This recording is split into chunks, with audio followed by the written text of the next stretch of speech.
मध्य प्रदेश की राजनीति और वक्फ प्रशासन से जुड़ी एक बड़ी खबर सामने आई है।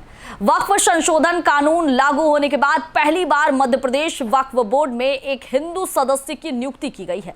सरकार इसे नए कानून के तहत पारदर्शिता और व्यापक भागीदारी की दिशा में बड़ा कदम बता रही है, जबकि विपक्ष और कुछ मुस्लिम संगठनों ने इस फैसले पर सवाल भी उठाए हैं।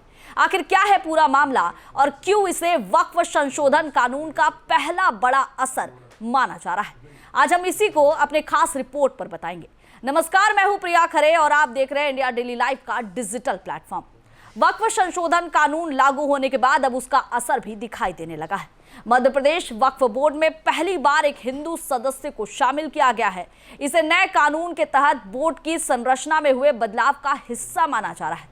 सरकार का कहना है कि वक्फ बोर्ड केवल संपत्तियों के प्रबंधन से जुड़ा एक वैधानिक निकाय है, इसलिए उसमें विभिन्न क्षेत्रों के योग्य लोगों की भागीदारी से पारदर्शिता और जवाबदेही बढ़ेगी। सरकार का दावा है कि यह कदम प्रशासनिक सुधारों को मजबूत करेगा। हाल में ही लागू हुए वक्फ संशोधन कानून में बोर्ड के गठन और उसके कामकाज से जुड़े कई प्रावधानों में बदलाव किए गए हैं। सरकार का कहना है कि इन बदलाव का उद्देश्य वक्फ संपत्ति का बेहतर प्रबंधन, विवादों में कमी और जवाबदेही सुनिश्चित करना है।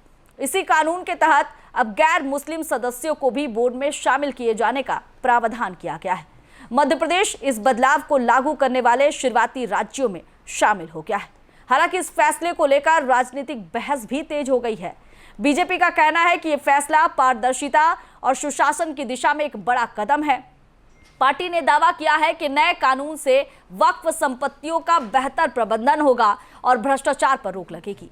वहीं विपक्ष और कुछ मुस्लिम संगठनों का कहना है कि धार्मिक संस्थाओं के संचालन में ऐसे बदलाव पर सभी संबंधित पक्षों से व्यापक चर्चा होनी चाहिए।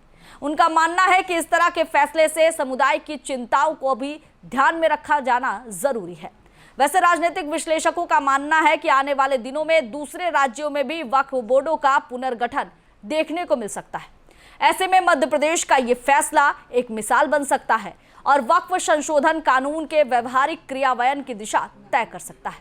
अब नजर इस बात पर रहेगी कि अन्य राज्य इस कानून को किस तरह से लागू करते हैं और इस पर राजनीतिक और कानूनी बहस किस दिशा में आगे बढ़ती है। फिलहाल मध्य प्रदेश वक्फ बोर्ड में पहली बार हिंदू सदस्य की नियुक्ति ने देश भर में नई बहस छेड़ दी है। समर्थक इसे वक्फ सुधारों की शुरुआत बता रहे हैं, जबकि आलोचक इसे लेकर सवाल उठा रहे हैं। आने वाले दिनों में यह मुद्दा राजनीतिक और कानूनी दोनों स्तर पर चर्चा का केंद्र बन सकता है।